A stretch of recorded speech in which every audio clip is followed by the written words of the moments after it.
Hi friends, welcome to my channel. ಇವತ್ತು ನಾವು ಮೊಟ್ಟೆ ಇಲ್ಲದೆ, ಅವನ್ ಇಲ್ಲದೆ, ಚಾಕ್ಲೇಟ್ ಕೇಕ್ ಹೇಗೆ ಮಾಡೋದು ಅಂತ ನೋಡೋಣ ಬನ್ನಿ. ನಿಮಗೆಲ್ಲ ಈ ವಿಡಿಯೋ ಇಷ್ಟ ಆದರೆ ಲೈಕ್ ಮಾಡಿ, ಸಬ್ಸ್ಕ್ರೈಬ್ ಮಾಡೋದು ಮರಿಬೇಡಿ. ಹಾಗೆ ಪಕ್ಕದಲ್ಲಿರೋ ಬೆಲ್ ಐಕನ್ ಪ್ರೆಸ್ ಮಾಡಿ ನಾನು ಮಾಡಿರೋ ಹೊಸ ಅಡುಗೆದು ನೋಟಿಫಿಕೇಶನ್ ಸಿಗುತ್ತೆ.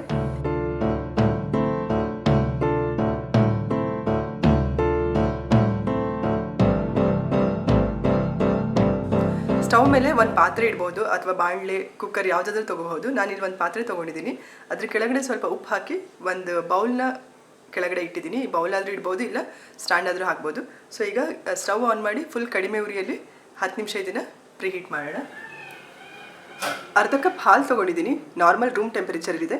ಇದಕ್ಕೆ 1 ಸ್ಪೂನ್ ವಿನಿಗರ್ ಆದರೂ ಹಾಕ್ಬೋದು ಅಥವಾ ನಿಂಬೆಹಣ್ಣಿನ ರಸ ಆದರೂ ಹಾಕ್ಬೋದು. ನಾನಿಲ್ಲಿ 1 ಸ್ಪೂನ್ ನಿಂಬೆಹಣ್ಣಿನ ರಸ ಹಾಕ್ತಿದ್ದೀನಿ.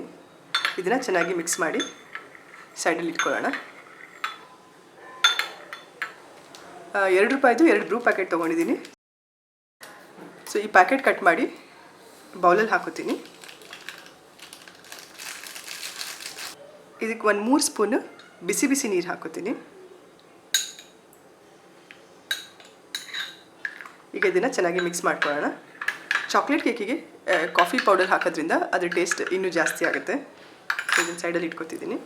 1 ಬೌಲ್ಗೆ ಅರ್ಧ ಕಪ್ ಸಕ್ಕರೆ ತೊಗೋತಿದ್ದೀನಿ. ಪೌಡರ್ ಮಾಡಿಲ್ಲ, ಹಾಗೆ ರೆಗ್ಯುಲರ್ ಸಕ್ಕರೆ ತೊಗೋತಿದ್ದೀನಿ. ನೀವು ಕಪ್ ಮೆಜರ್ಮೆಂಟ್ ಆದರೂ ತೊಗೋಬಹುದು ಅಥವಾ ನಾರ್ಮಲ್ ಮನೇಲಿರೋ ಯಾವುದಾದ್ರೂ ಕಪ್ ಯೂಸ್ ಮಾಡಬಹುದು. ಅರ್ಧ ಕಪ್ಗಿಂತ ಕಡಿಮೆ, 1/4 ಕಪ್ಗಿಂತ ಜಾಸ್ತಿ. ಮೆಜರಿಂಗ್ ಕಪ್ ಯೂಸ್ ಮಾಡಿದ್ರೆ 1/3 ಕಪ್ ತೊಗೊಳ್ಳಿ. ಮೊಸರು ತೊಗೊಳ್ತಿದ್ದೀನಿ. ಇದನ್ನೆರಡು ಚೆನ್ನಾಗಿ ಸಕ್ಕರೆ ಕರಗೋ ತನಕ ಮಿಕ್ಸ್ ಮಾಡ್ಕೊಳ್ಳೋಣ. ಸಕ್ಕರೆ ಎಲ್ಲ ಕರಗಿದೆ. ಈಗ ಇದಕ್ಕೆ ನಾನು ಅರ್ಧ ಕಪ್ಗಿಂತ ಕಡಿಮೆ ಅಥವಾ 1/4 ಕಪ್ಗಿಂತ ಜಾಸ್ತಿ, ಮೆಜರಿಂಗ್ ಕಪ್ಪಲ್ಲಾದರೆ 1/3 ಕಪ್ಪಿಂದು ಎಣ್ಣೆ ಹಾಕೋತಿದ್ದೀನಿ. ಈ ರಿಫೈನ್ಡ್ ಆಯಿಲ್ನು ಚೆನ್ನಾಗಿ ಮಿಕ್ಸ್ ಮಾಡ್ಕೊಳ್ಳೋಣ.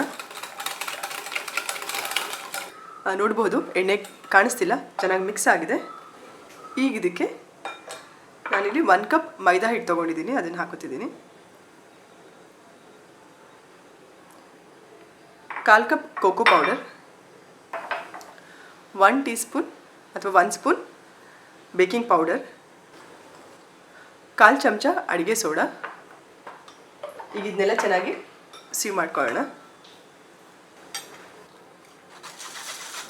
ಒಂದು ಸ್ಪ್ಯಾಚುಲಾ ಅಥವಾ ಯಾವುದಾದ್ರೂ 1 ಸ್ಪೂನ್ ತೊಗೊಂಡು ಕಟ್ ಆ್ಯಂಡ್ ಫೋಲ್ಡ್ ಮೆಥಡಲ್ಲಿ ಸಾಫ್ಟಾಗಿ ಮಿಕ್ಸ್ ಮಾಡ್ಕೊಳ್ಳೋಣ.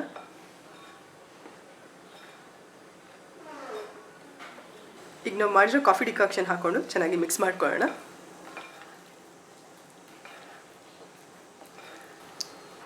ಈಗ ಇದಕ್ಕೆ ಸ್ವಲ್ಪನೇ ಹಾಲು ಮತ್ತು ನಿಂಬೆಹಣ್ಣು ಹಾಕಿಟ್ಟಿರೋ ಮಿಕ್ಸರ್ನ ಹಾಕ್ಕೊಂಡು ಮಿಕ್ಸ್ ಮಾಡ್ಕೊಳ್ಳೋಣ.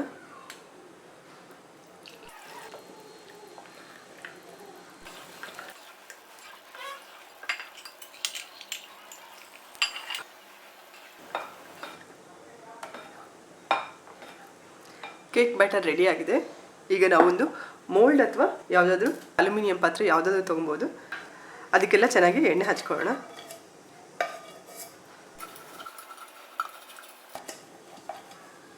ಕೆಳಗಡೆ ಬಟರ್ ಪೇಪರ್ ಆದರೂ ಹಾಕೋಬಹುದು, ಇಲ್ಲಾಂದರೆ ಸ್ವಲ್ಪ ಮೈದಾ ಹಿಟ್ಟು ಹಾಕಿ ಎಲ್ಲ ಕಡೆ ಸ್ಪ್ರೆಡ್ ಮಾಡ್ಕೋಬಹುದು. ನಾನಿಲ್ಲಿ ಬಟರ್ ಪೇಪರ್ ಹಾಕೋತಿದ್ದೀನಿ.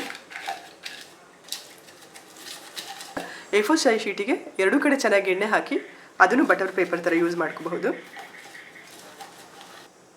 ಈಗ ನಾವು ಮಾಡಿರೋ ಕೇಕ್ ಬ್ಯಾಟರ್ನ ಈ ಪ್ಯಾನಲ್ಲಿ ಹಾಕೊಳ್ಳೋಣ.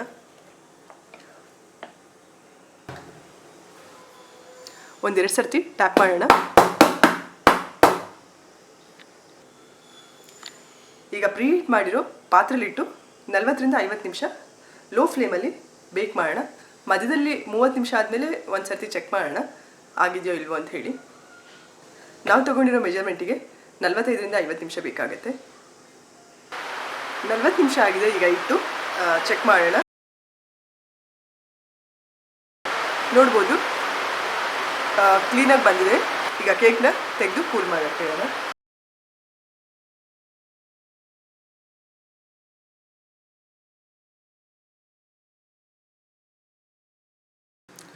ನೋಡ್ಬೋದು ಎಷ್ಟು ಸ್ಪಾಂಜಿ ಆಗಿದೆ ಅಂತ ಕೇಕ್. ಮೇಲ್ಗಡೆ ಎಲ್ಲ ಒಂದು ಸ್ವಲ್ಪ ಓಪನ್ ಆಗಿರೋದ್ರಿಂದ ಅಷ್ಟನ್ನು ಕಟ್ ಮಾಡಿ ತೆಕ್ಕೊಳ್ಳೋಣ.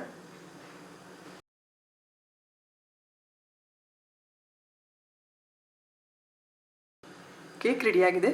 ಈಗ ನಾವು ಇದಕ್ಕೆ ಬೇಕಾಗಿರೋ ಚಾಕ್ಲೇಟ್ ಗನಾಶ್ ರೆಡಿ ಮಾಡ್ಕೊಳ್ಳೋಣ. ಒಂದು ಪ್ಯಾನಿಗೆ 1 ಕಪ್ ಹಾಲು ಹಾಕೋತೀನಿ, ಅರ್ಧ ಕಪ್ ಸಕ್ಕರೆ, 1/4 cup cocoa powder, 1 spoon cornflour. ಇದನ್ನೆಲ್ಲನೂ ಚೆನ್ನಾಗಿ ಗಂಟಿಲ್ದಿದ್ದಂಗೆ ಮಿಕ್ಸ್ ಮಾಡ್ಕೊಳ್ಳೋಣ. ಗಂಟಿಲ್ದಿರೋ ಥರ ಚೆನ್ನಾಗಿ ಮಿಕ್ಸ್ ಮಾಡ್ಕೊಂಡಾಗಿದೆ.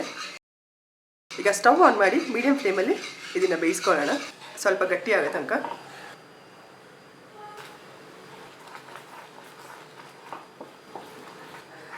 ಇಷ್ಟು ತಿಕ್ಕಿದ್ರೆ ಆಯಿತು ಗನಾಶ್. ಈಗ ಸ್ಟವ್ನ ಆಫ್ ಮಾಡ್ಕೊಳ್ಳೋಣ. 1-2 ನಿಮಿಷ ಚಾಕ್ಲೇಟ್ ಗನಾಶ್ನ ಕೂಲಾಗಿ ಹಾಕ್ಬಿಡೋಣ. ಒಂದು ತಟ್ಟೆ ತೊಗೊಂಡಿದ್ದೀನಿ, ತಟ್ಟೆ ಕೆಳಗಡೆ ಒಂದು ಸ್ಟ್ಯಾಂಡ್ ಇಟ್ಟಿದ್ದೀನಿ.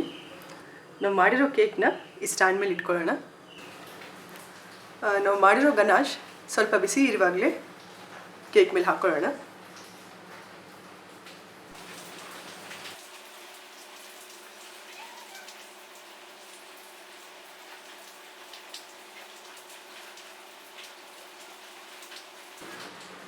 ಸ್ಟ್ಯಾಂಡ್ನ ಸ್ವಲ್ಪ ಅಲ್ಲಾಡ್ಸೋಣ, ಎಲ್ಲ ಕಡೆಗೂ ಗನಾಶ್ ಸ್ಪ್ರೆಡ್ ಆಗಲಿ. ಎಲ್ಲ ಡ್ರಾಪ್ಸ್ ಎಲ್ಲ ಕೆಳಗಡೆ ಇಳ್ದಾದ್ಮೇಲೆ ಕೇಕ್ನ ಪ್ಲೇಟಿಗೆ ಟ್ರಾನ್ಸ್ಫರ್ ಮಾಡೋಣ.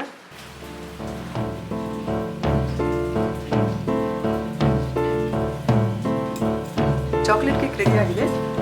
ಡೆಕೋರೇಷನ್ಗೆ ಈಗ ನಾನು ಸ್ವಲ್ಪ ಚಾಕ್ಲೇಟ್ ತುರಿದಿಟ್ಕೊಂಡಿದ್ದೀನಿ, ಅದನ್ನು ಹಾಕೋತೀನಿ.